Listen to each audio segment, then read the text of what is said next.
Of course, Mr. Lasha, that's what I've been saying on a daily basis. I think about 2 weeks, about a week ago, I published a report of my own organization for the month of January and December 2023 and January this year. And to tell you, to be honest with you, the situation is still very worrisome.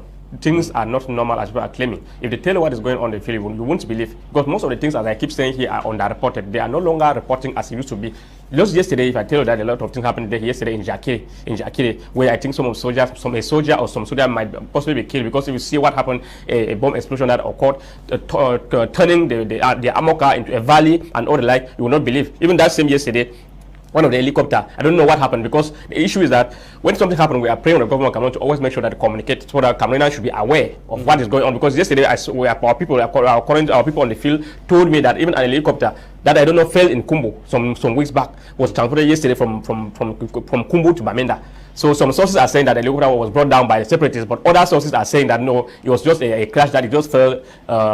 It was just an electric failure, but we cannot confirm because the government have not communicated. So we just believe anyone. Maybe I'm tempted to think that it was the separatists who brought the helicopter down. And that same yesterday, so a lot of things happened even in Batsibo, in Momo division, as well as in Belo. I'm talking particularly in the Northwest, because that's where most of our information comes from. I work mostly in the Northwest region, because I don't have a lot of contact person in the Southwest that can report to give me information on what is happening. So a lot of things are still happening on the ground. Whosoever is saying that everything is under control is just like lying and misleading Cameroonians. And I think the government is aware. They have all the minutes of all what is happening in the Northwest region, but in Northwest and Southwest region. But communication during war is very strategic. You do not just expect government to come out and say an helicopter was brought down by separatist fighters. No, of course. That would demoralize the soldiers who are fighting what is the government hiding? To protect the territorial integrity of the country. So what is the government hiding? So the government is hiding the truth. It means that the government is not communicating. The government is hiding the truth. Even soldiers that are being killed, the armed separatists too are being killed. But the soldiers that are killed, they are not. The Minister of Defense are not communicating to tell Cameroonians or to tell these people that soldiers are being killed, or this is what is happening. Why are they hiding the information? Just to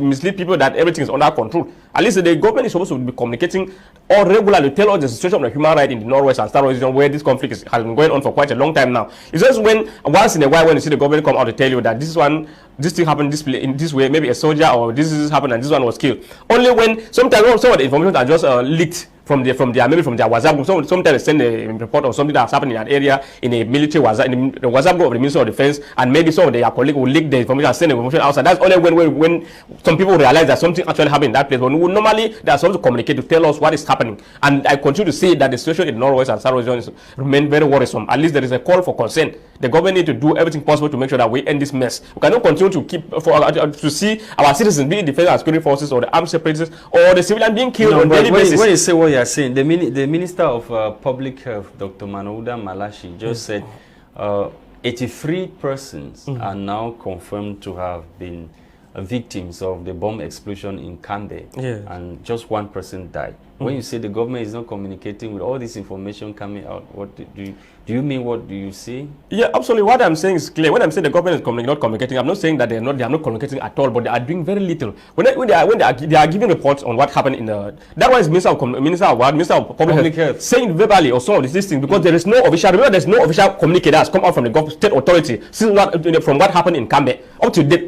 There's no official communicator has come out from the government. It's either you see the governor or the media say some certain things or whatsoever. We want an official communicator to come out in a written report to tell us what exactly happened in Donga Matum division in Kambe on the 11th of February. That's what the role of the government. The government Lele Lafri was on camera now. He was on camera because the journalists went to see him and went to his place. If the journalists were not there, they would have not made a communique. We need an official communique from them to tell Cameroonians. It was not even there. In some other places, even in Kambe, in Jackie, they have a grandstand and other things are happening in other places, but we don't have communicate on what's happening. But apart from that, ever since after the 11th of February, a lot of things has been happening up to today as we are speaking. It keeps happening. The population are still in trouble. The population are seriously in trouble. Up to today, the population are seriously in trouble, and the government need to do everything possible to make sure that we look into this situation.